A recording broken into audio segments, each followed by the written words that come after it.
Welcome to the debate.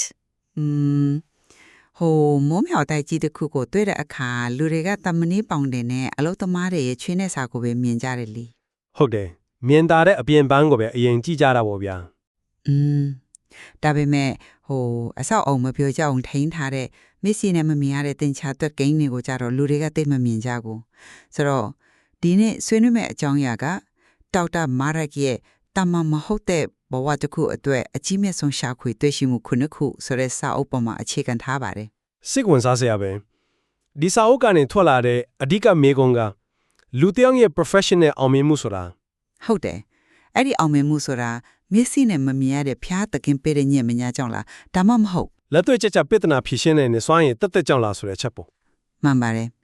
ကျမကတော့ဝိညာဉ်ရညံ့ပညာဆိုတဲ့ပုံစံထုတ်မြေပုံမရှိရင်လေလူတွေရဲ့လောအားနဲ့စ조사မှုတိုင်းဟာဖေသွားမယ်လို့ယက်တည်ပါတယ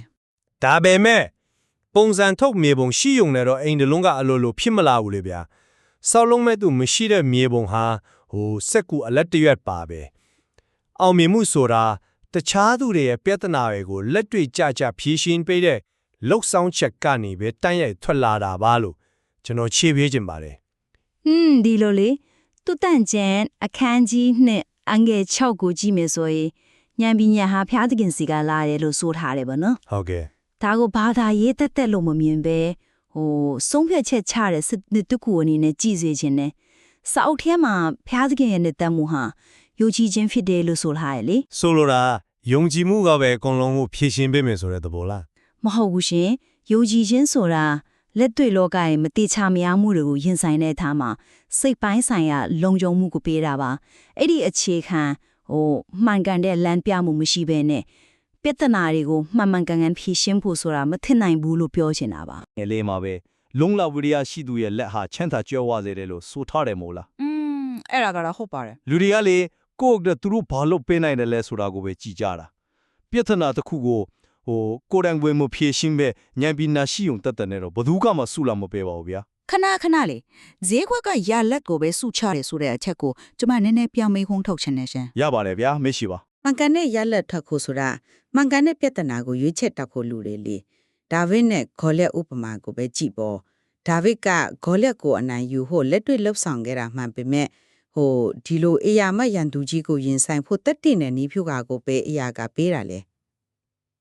ဆိုတော့ဘုရားသခင်ပေါ်ယူတီကိုစားမှုကနေလာတာမဟုတ်ဘူးလားအဲ့ဒီဝိညာဉ်ရေးရဉာဏ်ပညာကသာမှန်ကန်တဲ့ပြဿနာကိုရွေးချယ်နိုင်စွမ်းပေးတာပါရှင်ဒါပေမဲ့မှန်ကန်တဲ့ပြဿနာကိုရွေးချယ်တာထက်ပြဿနာရဲ့အရွယ်စားကပိုအရေးကြီးတယ်ဗျာစာအုပ်ထဲမှာလည်းရန်သူရဲ့အရွယ်စားကစုလာပြီးအရွယ်စားကိုဆုံးဖြတ်တယ်လို့ရှင်းလင်းပြောထားတယ်လीဟုတ်တယ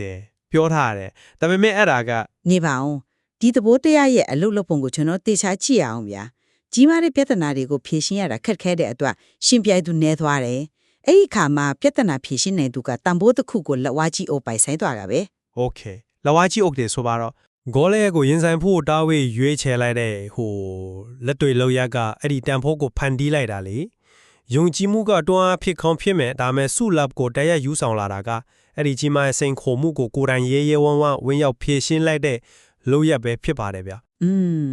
ကြီးမားတဲ့ပြဿနာကိုဖြေရှင်းရင်ရှင်ပြိုင်သူနဲတဲ့ဆိုရဲစီးပွားရေးရှုထောင့်ကနေရှင်းပြတော့တာတော့အရင်စိတ်ဝင်စားဖို့ကောင်းပါတယ်ဒါမဲ့လေစာအုပ်ထဲကထူးခြားတဲ့မျိုးစေ့ကထူးခြားတဲ့ရိတ်သိမ်းခြင်းကိုအမြဲချစ်စေတယ်ဆိုတဲ့အချက်ကိုမိထားလို့မရဘူးပေါ့ဆိုလိုတာကရှောလမုန်ဘုရင်အောမကိုပြောချင်တာလားမှန်တာပေါ့ရှောလမုန်ဘုရင်ကိုကြည်ပါလားသူကချက်ချင်းရနိုင်တဲ့စီစဉ်ချစာကိုမတောင်းပဲဆုံးဖြတ်ချက်ချနိုင်စွမ်းတနည်းအားဖြင့်ဉာဏ်ပညာကိုတောင်းခံခဲ့တယ်လေဒါတာမမုတ်တဲ့မျိုးစေ့ကိုစိုက်ပျိုးလိုက်တာပဲ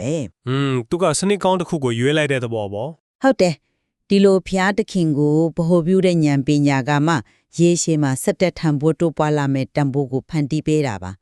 အဲ့ဒီလိုလမ်းပြမြေပုံမရှိဘဲနဲ့ပြဿနာဖြေရှင်းဖို့ကြိုးစားတာဟာ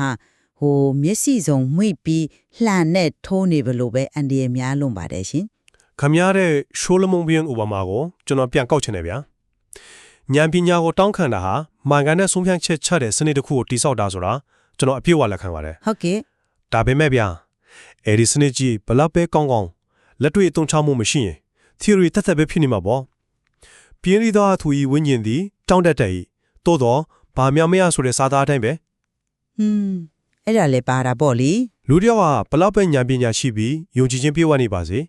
လူအဖွဲ့ရှိတဲ့လွှဲချက်တွေကိုကိုယ်တိုင်စမ်းပြီးမဖြေရှင်းပေးဘူးဆိုရင်ဘာရလဲမထွက်လာမှာမဟုတ်ဘူးအောင်မြင်မှုဆိုတာမတိချာမရမှုတဲ့ကြားတွေကနေလက်တွေ့လှုပ်ဆောင်သူတွေပဲတည်တံ့ပြတဲ့လျော်ချင်းငွေလို့ပြောရင်ပုံမှန်လိမ့်မယ်ဗျာ ဟုတ်ဒီလိုဆိုရင်တော့ကျမရဲ့ဆွေးနွေးမှုကစိတ်ဝင်စားစရာအချို့အကွေတစ်ခုကိုရောက်လာပြီလို့ပြောရမယ် ဟုတ်ပါတယ် ပြဿနာတစ်ခုကိုမဖြေရှင်းရင်လိုအပ်တဲ့မြင်ကွင်းနဲ့ခွဲခြမ်းစိတ်ဖြာနိုင်စွမ်းကိုဝိညာဉ်ရေးရာဉာဏ်ပညာကထောက်ပံ့ပေးသလားဒါမှမဟုတ်အဲ့ဒီပြဿနာကိုကိုယ်တိုင်ဝင်ရောက်ရင်ဆိုင်တဲ့လက်တွေ့လှုပ်ဆောင်မှုကပဲအောင်မြင်မှုရဲ့တစ်ခုတည်းတော့တောက်ချက်လားဆိုတာကတကယ်ကိုစဉ်းစားစရာပါပဲ ဟုတ်တယ်ဗျာ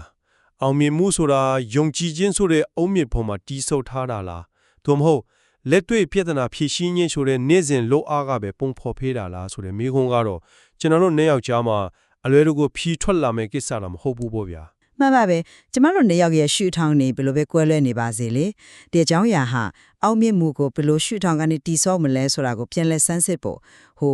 များကြီးအထောက်အကူပြုပါတယ် ပေးချတာပေါ့ဗျာရှုထောင်းတစ်ခုစလုံးကအားကောင်းတဲ့အချက်တွေကြီးပါပဲ နားဆင်သူတွေအနေနဲ့လက်ဒေါက်တာမာရော့ရဲ့စာအုပ်ထဲကအယူဆတွေကိုကိုယ်တိုင်ဆက်လက်လေ့လာပြီးတော့ကိုယ့်ရဲ့ professional ဘဝမှာဘယ်အရာကအဓိကမောင်းနှင်းအားဖြစ်နေလဲဆိုတာကိုရှာဖွေကြည့်ကြဖို့တိုက်တွန်းရင်းနဲ့ပဲဒီနေ့ဆွေးနွေးမှုကိုရန်နာလိုက်ပါရှင်